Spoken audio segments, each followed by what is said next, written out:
नमस्कार, आप देख रहे हैं 4 PM। मैं हूं आपके साथ सिमरन। इस बुलेटिन में हम बात करेंगे देश और दुनिया की तमाम बड़ी खबरों की, लेकिन उससे पहले एक नजर आज की मुख्य सुर्खियों पर। राहुल गांधी ने अमेरिका में बीजेपी और आरएसएस पर जमकर साधा निशाना। इकोनॉमी, बेरोजगारी समेत कई अहम मुद्दों पर खुलकर की बात। कोलकाता मामले को लेकर आरएसएस प्रमुख मोहन भागवत का बड़ा बयान, कहा दोषियों को खोजकर कड़ी सजा देनी चाहिए। मायावती ने सुल्तानपुर एनकाउंटर मामले को लेकर बीजेपी पर बोला हमला, कहा जाति के नाम पर हो रही है जबरदस्ती की राजनीति। हरियाणा विधानसभा चुनाव में आप ने जारी की पहली लिस्ट, 20 उम्मीदवारों को बांटी टिकट। आप कांग्रेस के गठबंधन का नहीं हुआ औपचारिक ऐलान। 69,000 शिक्षक भर्ती मामला, हाईकोर्ट के आदेश पर सुप्रीम कोर्ट ने लगाई रोक। 23 सितंबर को अगली सुनवाई। कांग्रेस सांसद राहुल गांधी इस समय अमेरिका के दौरे पर हैं, जहां टेक्सास में दिए गए उनके बयान को लेकर सियासत लगातार जारी है। कांग्रेस सांसद और लोकसभा में विपक्ष के नेता राहुल गांधी के टेक्सास में दिए गए बयान पर सियासत लगातार जारी है। भाजपा इस पर कांग्रेस सांसद को घेरने का प्रयास कर रही है। इस बीच अब कांग्रेस नेता प्रमोद तिवारी ने नेता प्रतिपक्ष के बयान पर कहा कि राहुल गांधी वहां पर अपने विचार रखने के लिए गए हैं। ये तो सच्चाई है कि देश पिछले 10 सालों से सबसे बड़ी बेरोजगारी झेल रहा है और वो भाजपा की देन है। ये एक ऐतिहासिक, भौगोलिक और आंकड़ों की सच्चाई है। कुछ देशों में बेरोजगारी नहीं है, जिसका जिक्र भी राहुल गांधी ने किया, लेकिन राहुल गांधी ने नौजवानों की मौजूदा समस्या पर सभी का ध्यान खींचा है। कोलकाता आरजीकर अस्पताल मामले में आज सुप्रीम कोर्ट में सुनवाई हुई। सुनवाई के दौरान राज्य सरकार और सीबीआई ने अपनी स्टेटस रिपोर्ट सौंपी। इसके बाद सुप्रीम कोर्ट ने सीबीआई को जांच के लिए 1 सप्ताह का और समय दिया। कोलकाता में महिला ट्रेनी डॉक्टर की हत्या और कथित रेप मामले से संबंधित याचिका पर उच्चतम न्यायालय में सुनवाई हुई। इस दौरान सीबीआई ने मामले की जांच को लेकर स्टेटस रिपोर्ट पेश की। बंगाल सरकार ने भी कोर्ट की स्थिति रिपोर्ट सौंपी है। सुनवाई के दौरान वरिष्ठ अधिवक्ता कपिल सिब्बल ने सुप्रीम कोर्ट को बताया कि पश्चिम बंगाल सरकार ने स्थिति रिपोर्ट दाखिल की। इसमें बताया गया कि जब डॉक्टर काम नहीं कर रहे थे तब 23 लोगों की मौत हो गई।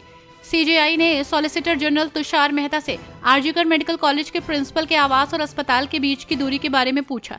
सुप्रीम कोर्ट ने सीबीआई को जांच के लिए 1 हफ्ते का समय दिया है।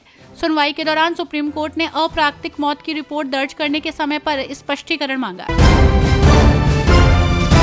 लोकसभा में नेता प्रतिपक्ष इस समय विदेशी दौरे पर हैं, जहां पर राहुल गांधी ने कार्यक्रम के दौरान अपनी बात को खुलकर रखा और कहा कि भाजपा का असली डीएनए आरएसएस का डीएनए है। लोकसभा में नेता प्रतिपक्ष राहुल गांधी आजकल विदेश में हैं, जहां एक कार्यक्रम के दौरान उन्होंने भाजपा आरएसएस पर खुलकर अपनी राय रखी। अब राहुल के बयान पर बीजेपी आरएसएस को मिर्ची लगना बनता है। ऐसे में कांग्रेस सांसद मणिकम टैगोर ने बीजेपी आरएसएस को जवाब देते हुए कहा कि जब सच्चाई विस्तार से बताई जाती है तो भाजपा परेशान हो जाती है। हम सभी जानते हैं कि भाजपा झूठ पर जीती है। आरएसएस चाहता है कि भारत की महिलाएं सिर्फ रसोई और घर में रहें। वे नहीं चाहते कि महिलाएं भारत के पुरुषों के बराबर हों। टैगोर ने कहा कि राहुल गांधी ने समझाया है कि हम कांग्रेस पार्टी के सदस्य के रूप में मानते हैं कि पुरुषों और महिलाओं को समान अवसर दिए जाने चाहिए। इसमें क्या गलत है? उन्होंने कहा कि मुझे लगता है कि आरएसएस की मानसिकता भाजपा की मानसिकता है, लेकिन भाजपा के पास कोई मुखौटा हो सकता है, लेकिन उनका असली डीएनए आरएसएस का डीएनए है। उनका गुस्सा समझा जा सकता है, लेकिन हम उनसे विनम्रता पूर्वक कह सकते हैं कि हम आपके विचारों का सम्मान करते हैं, लेकिन हमारे विचारों का भी सम्मान करें। जम्मू कश्मीर में विधानसभा चुनाव को लेकर सियासी तापमान बढ़ता जा रहा है। सभी दल चुनावी तैयारियों में जुटे हैं। इसी बीच पीडीपी प्रमुख महबूबा मुफ्ती ने कांग्रेस एनसी गठबंधन पर सवाल उठाते हुए कहा कि कांग्रेस और एनसी का गठबंधन उसूलों पर आधारित नहीं है। विधानसभा चुनावों को देखते हुए जम्मू कश्मीर का सियासी तापमान काफी बढ़ा हुआ है। सभी राजनीतिक दल अपनी अपनी तैयारियों में जुटे हैं और एक दूसरे पर सियासी हमले बोल रहे हैं। इस बीच पीडीपी प्रमुख महबूबा मुफ्ती ने कांग्रेस और नेशनल कॉन्फ्रेंस को घेरते हुए कहा कि नेशनल कॉन्फ्रेंस और कांग्रेस का ये गठबंधन उसूलों पर आधारित नहीं है। अगर ऐसा होता तो वे सरकार बनाने के लिए 1987 के चुनावों में धांधली नहीं करते और जम्मू कश्मीर को खून के दरिया में नहीं धकेलते।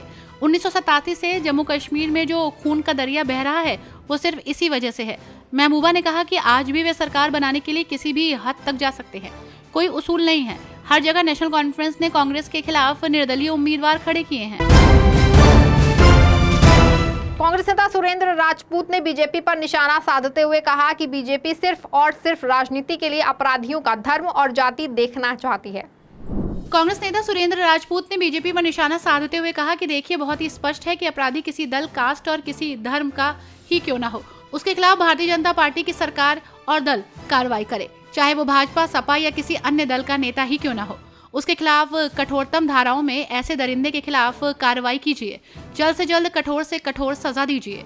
भारतीय जनता पार्टी के लोग किसी भी रेप में जाति, धर्म, पंथ, मजहब क्यों ढूंढने लगते हैं, ये समझ के बाहर है। आपकी सरकार है, सरकार का काम निष्पक्ष स्वभाव से अपराधियों को खत्म और सजा दिलाना है, उनकी जाति और धर्म नहीं देखना। भारतीय जनता पार्टी सिर्फ और सिर्फ राजनीति के लिए उनका धर्म और जाति देखना चाहती है। दिल्ली में जीएसटी काउंसिल की बैठक आयोजित की गई, जिसमें महाराष्ट्र के वित्त मंत्री नहीं शामिल हुए, जिसको लेकर सियासत तेज हो गई है और एनसीपी एसपी ने जीएसटी काउंसिल की बैठक को लेकर सवाल उठाए हैं। दिल्ली में जीएसटी काउंसिल की बैठक आयोजित की गई है, जिसमें महाराष्ट्र के वित्त मंत्री अजीत पवार के शामिल न होने पर शरद पवार गुट ने सवाल उठाए। शरद पवार की पार्टी एनसीपी एसपी ने कहा कि इस बैठक में वित्त मंत्री के अलावा किसी और को बोलने का अधिकार नहीं है। एनसीपी एसपी ने कहा कि इससे जनता में क्या संदेश जाएगा।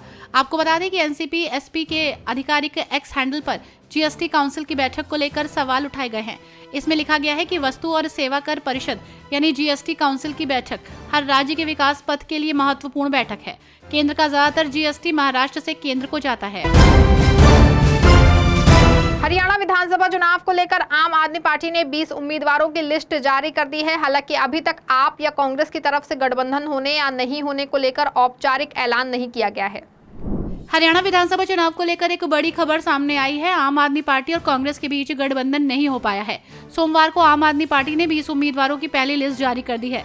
इसमें पार्टी ने कलायत से अनुराग टाणा को उम्मीदवार बनाया है, तो वहीं पुंडेरी विधानसभा से पार्टी ने नरेंद्र शर्मा को चुनावी मैदान में उतारा है। भिवानी से इंदु शर्मा, तो वहीं मेहम विधानसभा से विकास नेहरा को टिकट मिला है। हरियाणा में कांग्रेस के साथ बनते बिगड़ते गठबंधन की खबरों के बीच आम आदमी पार्टी ने उम्मीदवारों की पहली लिस्ट जारी करके साफ कर दिया है कि वो इस चुनाव में ताल ठोकने के लिए तैयार हैं। आपने अपने उम्मीदवारों की ये लिस्ट ऐसे समय में जारी की है जब दोनों दलों के बीच गठबंधन की चर्चा चल रही थी। हालांकि अभी तक आप या कांग्रेस की तरफ से गठबंधन होने या न होने को लेकर औपचारिक ऐलान नहीं किया गया है। आप नेता आतिशी ने बीजेपी पर निशाना साधते हुए कहा कि जीएसटी लगाने की बात होगी तो हम इसका विरोध करेंगे। आप नेता आतिशी ने कहा कि केंद्र सरकार अपने बजट से रिसर्च ग्रांट की राशि में लगातार कटौती कर रही है और दूसरी ओर जब शिक्षण संस्थान अपने दम पर रिसर्च ग्रांट ला रहे हैं तो उन पर 18% जीएसटी लगाया जा रहा है। अनुसंधान कोई व्यवसाय नहीं है, ये देश के विकास में एक निवेश है। अगर आज ही जीएसटी परिषद की बैठक में शिक्षण संस्थानों में रिसर्च ग्रांट पर किसी भी तरह का जीएसटी लगाने की बात होती है तो हम इसका विरोध करेंगे। दूसरा मुद्दा यह है कि अभी तक 2000 रुपए से कम के सभी ऑनलाइन भुगतान पर जीएसटी नहीं था, लेकिन अब सुनने में आ रहा है कि पेमेंट गेटवे के माध्यम से किए जाने वाले भुगतान पर जीएसटी लगाया जाना चाहिए। ये छोटे व्यापारियों और स्टार्टअप्स के लिए एक बड़ा झटका होगा। इस बुलेटिन में फिलहाल बस इतना ही। ऐसी तमाम राजनीतिक खबरों के लिए बने रहें और जुड़े रहें 4PM के साथ। धन्यवाद।